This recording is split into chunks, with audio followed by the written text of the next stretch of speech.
Mais alors, est-ce qu'à un moment, dans l'enseignement ou même ailleurs, hein, est-ce qu'officiellement, on voyait transparaître comment dire, la personnalité algérienne? Non. Ou à aucun moment? Très peu. Dans le système français? Bon, aucun. Sauf au moment alors des fêtes du centenaire. Alors, oui, il y a ça, mais ce qu'il faut savoir, c'est qu'en fait, au départ, il y avait la mentalité coloniale, qu'on peut qualifier de colonialiste. Où en fait, Charles X, il a fait ses positions contre les barbaresques. Louis-Philippe, qui voulait un peu donner de panache à ses fils, les a entraînés à faire la conquête d'Algérie. Mais en fait, on s'aperçoit que très vite, on en a fait des départements français. Avec un particularisme, mais c'était des départements français. Donc, la personnalité algérienne, comme je vous dis, on parle de ce fameux colon de Robert Rando, où il y a des Européens qui parlaient de la personnalité algérienne, mais c'était des Européens autochtones. Il n'y avait rien de parisien. Parce que là, je suis Baudor, qui pense sincèrement que l'Algérie représentait pour les politiciens français des avantages. Envoyer les copains qui avaient se faire élire là-bas, qui avaient été blackboulés en France, maintenir des conseillers généraux comme en France, maintenir des conseillers d'arrondissement avant qu'on les supprime, vous savez, des conseillers d'arrondissement, des maires, le nombre de maires qui étaient parachutés, c'est incroyable. Et quand on parle d'Oranie, il a fallu attendre 1958, pour qu'il commence à avoir en Oranie des maires d'origine espagnole. Ils étaient tous en général parachutés. L'abbé Lambert en particulier, le fameux abbé Lambert, qui était un super personnage, mais les gens étaient parachutés. René Mayer, qui était député de Constantine, n'avait jamais été constantinois. Ces deux colistiers, ils n'étaient pas constantinois. M. Homser, c'est un Alsacien qui était arrivé en Algérie pour se faire élire. Et beaucoup de maires étaient comme ça, sauf les Corses, qui avaient pris, dans le constantinois, qui avaient pris toutes les grandes villes. Mais beaucoup de gens étaient des parachutés. Et ça servait les partis politiques, qu'ils soient de gauche ou de droite ou de centre-droite. Ça les servait. Ils avaient ce jeu. Et je ne sais pas si vous l'avez en main, il y a un jeune homme qui a fait une thèse sur les élus algériens des premiers, là, 70 à 1939. Comment il s'appelle ce gars? Je l'ai. On s'en est servi pour faire les miscellanées. Mais vous êtes surpris quand vous découvrez les élus. Il n'y a quasiment pas, très peu d'autochtones européens. C'est des gens parachutés. Et je pense que ça, le gouvernement français voulait maintenir ça. C'est comme ça que la personnalité algérienne, c'était quelque chose de quasiment inexistant. Le centenaire d'Algérie, ça a sûrement été pour faire plaisir aux gouverneurs généraux. Hein. Ils mettaient le gibus, ils mettaient la belle voiture, c'est tout. Je vous le prêterai, le centenaire de Constantine, vous verrez, je vous l'amènerai la prochaine fois, parce qu'il faut voir le baratin, ce qu'ils ont pu raconter, etc. Et ce que je vous ai donné là, c'est par contre les quatre,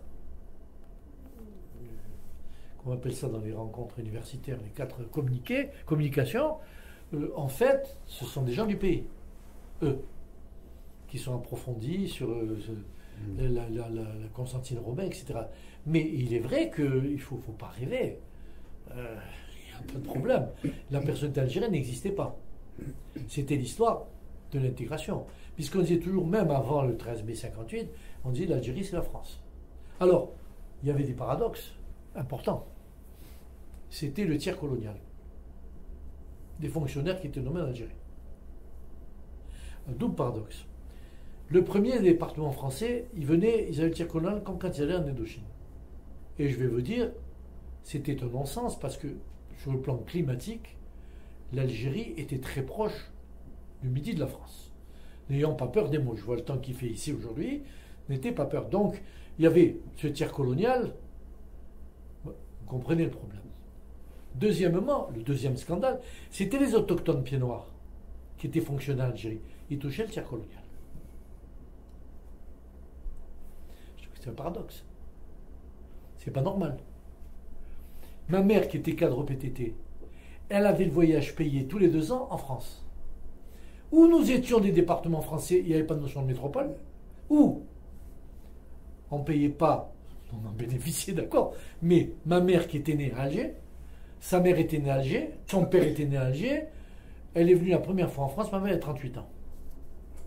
Quand il y a eu les voyages payés pour les fonctionnaires tous les 2 ans en Algérie. En plus, comme elle était cadre, c'était en première, on prenait le bateau en première. C'était des grandes vacances. Hein. Bon, mais enfin, c'est pour vous dire, c'est un paradoxe. Contrairement à ça, et paradoxalement, les troupes, les tireurs algériens, les zouaves, les spahis, étaient considérés comme les troupes métropolitaines. Quand on parle d'armée d'Afrique, c'est un non-sens. L'armée d'Afrique, c'était tiers sénégalais et les Anamites, etc. Qui n'étaient pas d'Afrique du reste. Mais enfin, c'était les Kurdes, des trucs comme ça. Tandis que là, ces régiments qui avaient pris le kaki en 14 au lieu du bleu, mais c'était l'infanterie. Et quand vous faites des études sur l'histoire de l'armée, ça dépendait de l'infanterie métropolitaine. Deuxième paradoxe. Et donc, vous voyez comment cette personne était vue, puisque c'était rempli de paradoxes. Avec des gens, il y a eu de temps en temps, il y a eu Violette qui avait tenté de faire quelque chose. Je crois que dans les gouverneurs généraux, ça a été Violette qui a été le meilleur. Hein. Et le dernier qui était Robert Lacoste, qui se tire mon chapeau. C'était un grand bonhomme, il avait compris. Et il fallait qu'un socialiste pour faire comprendre des choses comme ça. Parce que Soustelle était très gentil, mais je suis très dur avec Soustelle, j'ai bien aimé. Vous me connaissez, je le connaissais, mais Soustelle n'avait rien compris au problème. Hein. Et en particulier, il était envoyé par Mendes France en Algérie, et quand il voit le massacre de l'Alia, il change complètement son fusil d'épaule, qui n'était pas une très bonne chose, parce que il fallait des réformes en profondeur qu'il n'avait pas vues. Et c'est Lacoste qui est arrivé et qui a fait des réformes en profondeur, qui a été contre le clan, donc on peut appeler entre guillemets des gros colons, qui par la suite ont joué son jeu, qui avaient compris l'intelligence de l'homme. Et il avait contre lui, évidemment, il y a une certaine hiérarchie musulmane, mais il a compris qu'il fallait supprimer en particulier le côté dépassé des communes mixtes, qui avaient eu leur intérêt un temps, et qui, contrairement à ce qu'on dit, étaient très représentatifs. Parce que les chefs des tribus étaient élus dans un conseil à communes mixtes.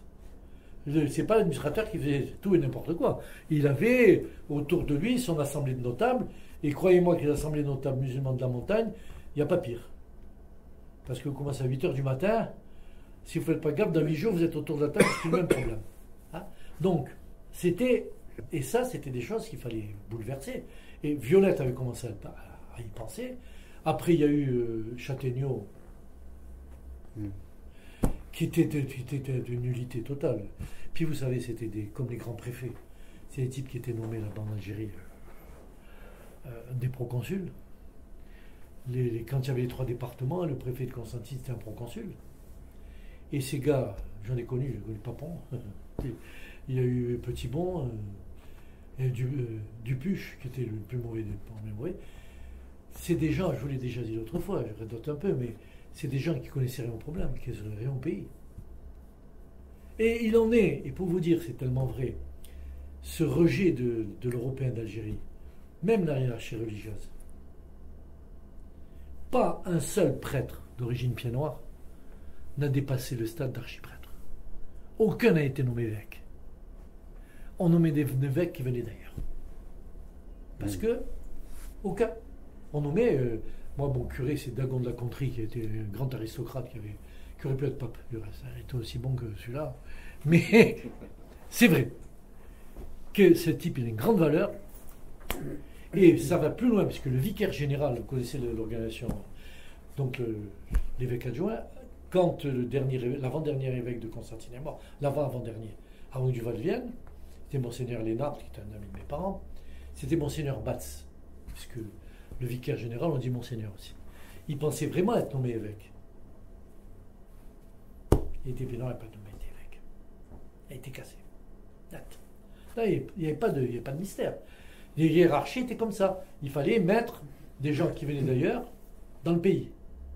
Alors qu'il y avait une élite qui était née, on ne la prenait pas. On ne la voulait pas. Et il faut attendre, comme je dis toujours, pour voir ce bouleversement, en particulier sur le plan électoral, c'est mai 58, où il y a ce bouleversement, où il va y avoir un changement total.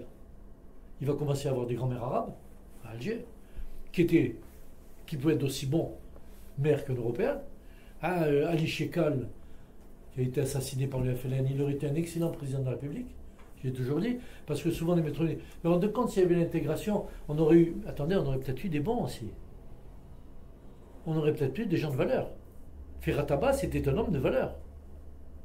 Et quand Houphouët-Boigny, pour sortir un peu d'Alger, était ministre, il a été ministre à plusieurs reprises sur la 4ème République, c'était un excellent ministre. C'est pas par la suite il était devenu, évidemment, un président nègre de ces pays-là où ça posait des problèmes de tribunaux. C'est tout. Et je crois que là, ça aussi, c'est une chose qu'on n'a pas vue. Ce personnel politique qui venait, qui était un personnel politique. Et vous savez, beaucoup de gens disaient, mais quand un préfet partait de Constantine, il revenait avec un cadre. Quand il repartait, il avait 4 cadres. Il avait des tapis, c'est tout. Ça, et ça a échappé à la fois aux Européens et à la fois aux Arabes. Ça nous échappait. Les Arabes, il y avait leur jeu des notables, parce qu'évidemment, très bien que le préfet, c'est avec le notable, il ne discutait pas avec le petit sireur. Hein. Bon, parce que le petit sireur, on ne considérait pas. Là aussi, il faut attendre mai 58 pour amener tous les petits sireurs à l'école. Là, c'est là, le 5e bureau de l'armée avait tout compris. Ça, ils ont fait Lacoste, plus le 5e bureau de l'armée, ils avaient tout compris. C'était une affaire gagnée, parce qu'on avait gagné les cœurs. Et ça, c'est certain, il fallait gagner les cœurs. Et les non-notables, je vais dire l'exemple de la religion, et je ne parle pas des protestants et des juifs. Hein. Parce que les juifs, c'est particulier, mais aussi, il y avait les grands rabbins, très souvent qui étaient à Alger, ils venaient de Paris. Hein. Quant aux protestants, le président du consistoire était toujours envoyé de Paris. Et le gag, c'est que là aussi, c'est un écho chez les francs-maçons. C'est la même chose. Il y avait des grands maîtres, mais souvent ils venaient de Paris. Parce que on n'avait pas confiance, on ne voulait pas de cette identité. Parce que l'Algérie servait à mille trucs, sur le plan économique. Parce que le plan économique, c'est vrai que la France a beaucoup dépensé pour l'Algérie, mais l'Algérie achetait beaucoup. C'est un peu finalement la doctrine de l'assimilation, mais que le mauvais, le revers de la médaille sans le. Oui, exactement. Sans le bon côté, disons, sans aller le côté positif. Jusqu'au bout. Hein, oui, sans le côté positif, du raisonnement. Ouais. Les Français n'aiment pas les colonies. On voit le premier empire colonial. Le malheureux Louis XV, il a été obligé d'abandonner parce que on envoyait qui au Québec? Les bandits, les prostituées, ils ne voulaient pas y aller. Comme je disais l'autre fois, la France est un beau pays, pourquoi vous voulez qu'ils partent les gens? Et en Algérie, ça a été le problème des Européens, des Français, d'origine des Français. Bon, on envoyait des déportés politiques, etc., des voyous déportés politiques. Et c'est vrai que c'est créé, et vous verrez dans ce livre Les Colons, c'est important parce qu'on voit les deux tendances qui se heurtent.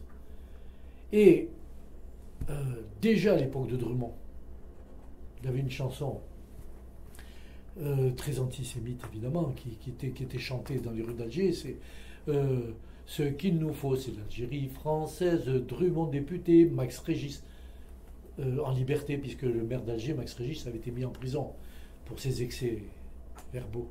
Hein. Max Régis, les juifs, c'était... Mais en fait, ce courant, c'était un courant qui était très autonomiste à la limite de l'indépendantisme. Parce que c'est des gens qui prenaient que naissait une identité. Alors c'est vrai qu'elle est floue à la fin du 19e, floue à la fin. Il y a la guerre qui arrive, où nos communautés entre elles vont aller faire la guerre, surtout qu'on nous met dans les mêmes régiments. Vous comprenez, on part dans les tirailleurs, dans les zouaves. Qui part dans les zouaves? Il n'y a que des pieds noirs dans les zouaves.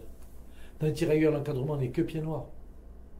Donc ces gens, le Lorrané, qui est envoyé au 3e zouave à Constantine, il va découvrir Constantine. Et vice-versa. les gens vont prendre conscience qu'ils sont différents. D'autant plus que sur la fin de la guerre de 14, les troupes d'Afrique du Nord sont de plus en plus majoritaires. Va se rajouter à ça l'affaire de 40, avec la reconstitution en 42-43 de l'armée française, qui est essentiellement nord-africaine, va faire prendre conscience non seulement aux Arabes qui sont choqués par la défaite française, mais aux Européens qui vont libérer la France, qui en contrepartie ne leur donnent pas quelque chose. Et puis l'économie qui se développe. L'Algérie devient le 4e producteur de vin du monde. Au niveau du fer, c'est la même chose. Dans les phosphates, c'est la même chose. Le pays est riche. Les Européens en prennent conscience comme les Arabes. Et on s'aperçoit que naît une identité, une véritable identité, qu'on peut qualifier entre guillemets des zones pieds noirs ou d'algérienne comme vous voulez, mais qui est là. Et ça, c'est une chose qui échappe parce que à Paris, on est resté dans le même état d'esprit. S'ils avaient eu à Paris un état d'esprit, ils voulaient garder l'Algérie parce que c'était notre fleuron. Hein, puisque même quand il y a eu les événements de 1945, les députés communistes avaient voté pour les mesures de répression. Il faut le savoir, ça, en 1945. Mais après, ils ont joué leur jeu classique. Bon, mais il est vrai que qu'il leur coûtait de se réunir, de prendre une décision, une loi, en disant tous les habitants d'Algérie deviennent des Français. Sans distinction de collège.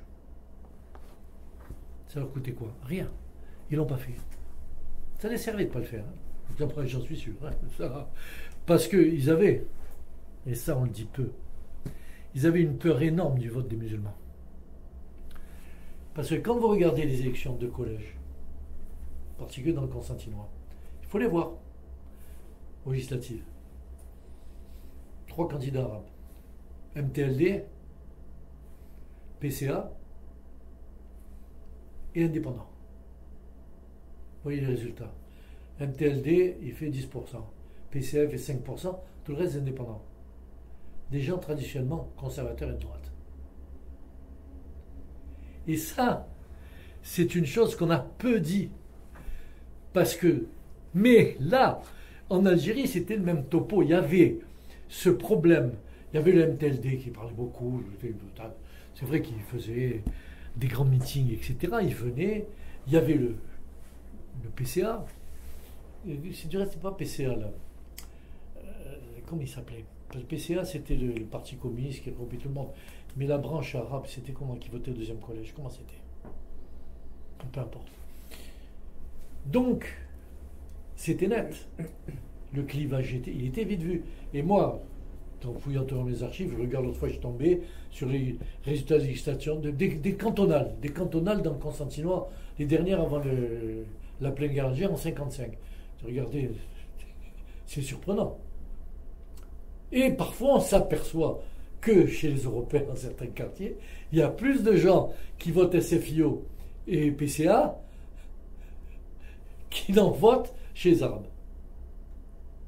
Bon, on va voir comment ça se passe, ces élections. Il faut être un objectif. Dans le douar, le caïd, il dit il faut voter un tel, il prenait, il ne savait pas lire, il votait. Ça. Mais en fait, c'était un risque important, surtout que les caïds étaient tenus par les administrateurs et les bachagas, donc il faut s'attendre à un mouvement. Et comme c'était des conservateurs, là, ils étaient condamnés. Et il est vrai que c'est une des raisons. Il y en a d'autres. Il y a des difficultés de statut qu'il fallait résoudre, mais le problème était, ils ne l'ont pas fait. Et comme il est toujours, je dis, mais attendez, vous les Européens, vous auriez voté contre. Oui, mais sur 500, on était 12. Puisque les autres députés musulmans, ils étaient 24. Donc, on aurait été 12 à voter contre. 12 sur 500, le problème était résolu. Ils ne l'ont pas fait. Pourquoi ils ne l'ont pas fait? Moi, toujours question, pourquoi ils ne l'avaient pas fait? Vous avez accepté que ces gens viennent délivrer la France, avec les tabours marocains, toute cette Afrique du Nord qui a constitué une armée quand même de 300 000 hommes, dont 10 000 Européens d'Algérie, qui a été quasiment l'ossature après de la première armée française, qui a déferlé sur l'Italie, avec un maréchal pied noir, qui était le maréchal Juin, hein, et qui a pris Cassino. Parce qu'il seraient encore les Américains bombardés autour de Cassino. Le problème, il a pris ses gars, ils sont montés à dos de mulet, avec le mulet, sur un mulet le feu du canon, sur l'autre mulet les deux roues, sur l'autre les mulets, ils montaient le long des chemins. C'est tout. Et là, à ces gens-là, on n'a pas eu cette reconnaissance. Et ça, même, je ne parle pas des Européens, hein. On a l'habitude d'être traités comme on a été traités. Mais le problème, c'est concernant ces gens, dont très sincèrement, ils se foutaient totalement de la France. Au départ. C'est nous qui leur dit, c'est beau, c'est beau, c'est beau la grande. Et là, il faut reconnaître que concernant, et personne ne le dira non plus, concernant le travail qui a été fait par le gouvernement Vichy en Algérie, avant la chute de Vichy, est énorme pour intégrer les Arabes. Parce que il faut voir comment les chefs musulmans notables vénéraient Pétain. C'était vive Pétain, vive Pétain, vive Pétain, vive Pétain. Et c'est vrai qu'on les avait préparés psychologiquement à cette guerre. Parce que quoi qu'on en pense, le gouvernement de Vichy en Algérie, sous le poids de Végan en particulier, hein, de Végan qui était là, on ne parlait que de la reconquête. Moi, quand j'étais petit, mon père était du Parti social français, mais tous les soirs, on faisait la prière pour chasser les Boches de France, qu'on soit à droite, de gauche ou du centre. Donc, on se préparait. Et c'est comme ça que les copains de ma soeur, puisque ma soeur a 2 ans de plus que moi, je vois le dernier repas, moi j'avais 5 ans et demi, je les revois. Ma mère avait invité les copains de ma soeur qui partaient soit au Tirailleurs, soit aux Zouaves. Ces gars ici partaient en chantant pour aller délivrer la France. Ils partaient en chantant, je les ai vus partir en chantant. D'autant plus que chez nous, il y en avait 3 ou 4 qui étaient des Allemands d'origine en plus. Hein, mais ils partaient en chantant. Alors, je conçois que pour eux, ce qui avait beaucoup traumatisé et les Arabes et les Européens d'Algérie, c'est l'échec de 40. L'échec de 40 était très très mal passé. Très très mal passé parce que tant l'Européen que l'Arabe Chaouel Kabyle en Afrique du Nord, on avait tellement été, justement ça rejoint nos livres d'histoire, tellement été élevé dans le sillon français, dans ce qu'était la France, c'était un effondrement. C'était parce qu'on avait été élevé dans cet amour total de la France. La France, c'était un sommet. On avait sélectionné, à notre temps, c'est des Gaulois. À aucun moment, le petit Italien ou le petit Espagnol, il réalisait qu'il n'était pas Gaulois au départ. Parce qu'on parle des Arabes, mais c'est valable pour les petits Allemands, pour les petits pépés, parce que Constantine est 5 ou 6 dans ma classe. Il est 4 d'origine allemande dans ma classe. Fuchs, Hubert, Riesenthaler, enfin bon. Et là, on était élevé dans ce creuset, c'était la France. On était la France, c'était la France, la France, la France, la France. Et je le dis toujours, on était tellement marqués parce que on nous disait, on va les vacances, on va les respirer le bon air de France. On va manger la bonne fiance de France. On va manger le bon lait de France. Et dans une génération comme la mienne, venant pour la première fois, la deuxième fois, mais j'ai trop petit la première fois, c'est en 39, en venant en 49 en France, on débarque à Port-Vendre. Je quitte Alger, un 1er juillet, il faisait un temps idyllique. On rentre dans le port, d'abord le port d'Alger, c'était un grand port, on arrive à Port-Vendre, je ne sais pas si vous connaissez Port-Vendre, il rentre juste un bateau, il fait comme ça le bateau, vous savez, pour se mettre au quai. Un ciel bas et gris. Et mon père m'avait dit, tiens, tu vas voir la France. Je revois, hein, mais pourquoi je suis là, moi? Parce que j'avais laissé mon conseiller copain qui jouait dans la rue. Et j'arrive là, mais ça a été pour moi, après on me dit, le bon lait. Moi, j'ai déjà pas buveur de lait. La bonne viande, le bon climat de France. Deuxième séjour, on part de Tarbes pour Clermont-Ferrand. J'arrive à Clermont-Ferrand, il faisait un temps atroce. Et ça marque. Et quand je rentrais avec les copains, je crois qu'on nous a un peu dupés. Parce que les générations d'avant, ils ne venaient pas en France comme ça. Mon père, il venait souvent parce qu'il avait famille en Provence, mais il ne venait pas. On ne venait pas. Donc on dit le bon climat de France. Alors les gars partaient en colonies de vacances, vous savez, parlaient avec les colonies de vacances, la Pause, la CFA, des trucs comme ça. Alors ils prenaient, ils arrivaient, ils allaient du côté de Chamonix, tout comme ça. Bon, ils respiraient, ils avaient un peu froid, mais en fait, le bon climat de France, c'était un point d'interrogation. Et la bonne viande de France également. Surtout quand on mangeait beaucoup du mouton, on mangeait beaucoup de monde. Mais c'est pour vous dire, c'est là que commencent à se créer vraiment des vraies fissures dans la notion des choses, des vraies fissures. Et c'est vrai que si on était resté, disons, 10 ans de plus ou 20 ans de plus, je pense que ma génération, prenant un peu les rênes, on aurait vu les choses un peu différemment. On aurait pris conscience de ce que nous étions, de notre identité propre, qui était une identité propre.